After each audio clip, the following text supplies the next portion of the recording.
Let's kick things off with this really powerful Vedic concept, making the universe noble.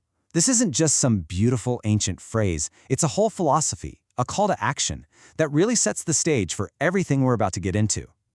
So today, we're diving deep into the ancient ritual of Sandhya. It's often called a cornerstone of the Vedic spiritual experience, but what does that actually mean? What does it involve?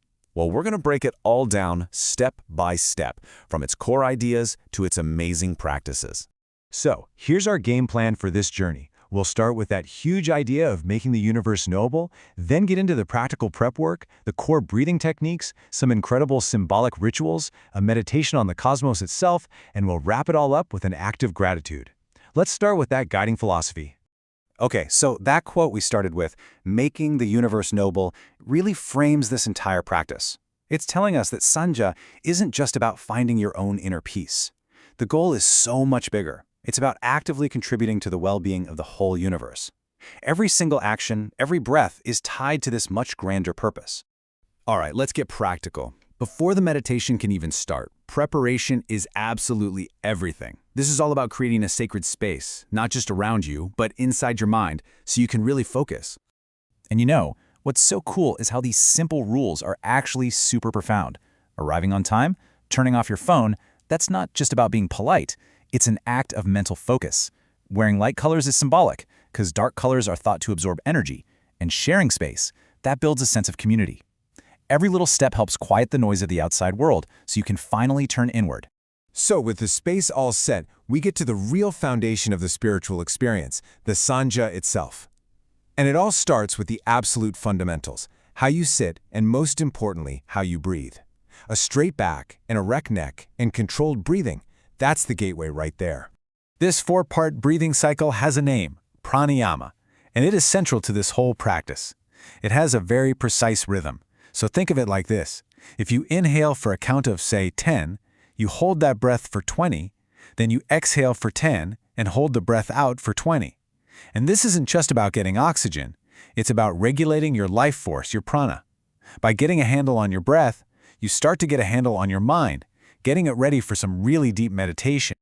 Right. So once your mind is a little more settled from the breathing, the ritual moves into a series of these really fascinating symbolic acts. And they aren't random. They're specifically designed to engage your senses and purify yourself one step at a time.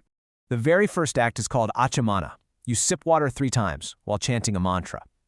This water is seen as amrita, which is like the nectar of deathlessness.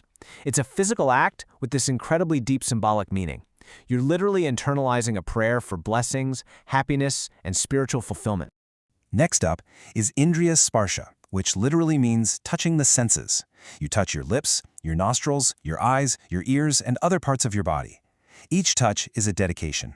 You're basically praying that your speech will be sweet, that your eyes will see good things, and that every single part of your body will be used for noble and virtuous actions. It's a way of consciously aligning your physical body with your spiritual goals. And then we have Mādhyaāhnika. You sprinkle water over yourself, on your head, your eyes, your heart, your feet. It's a symbolic cleansing, like you're washing away not just physical dirt, but also negative thoughts and energies. It gets you ready for the deepest part of the meditation. Okay, you see how this is all building on itself? We've prepped our space, calmed our breath, purified our senses, and now the meditation just explodes in scale.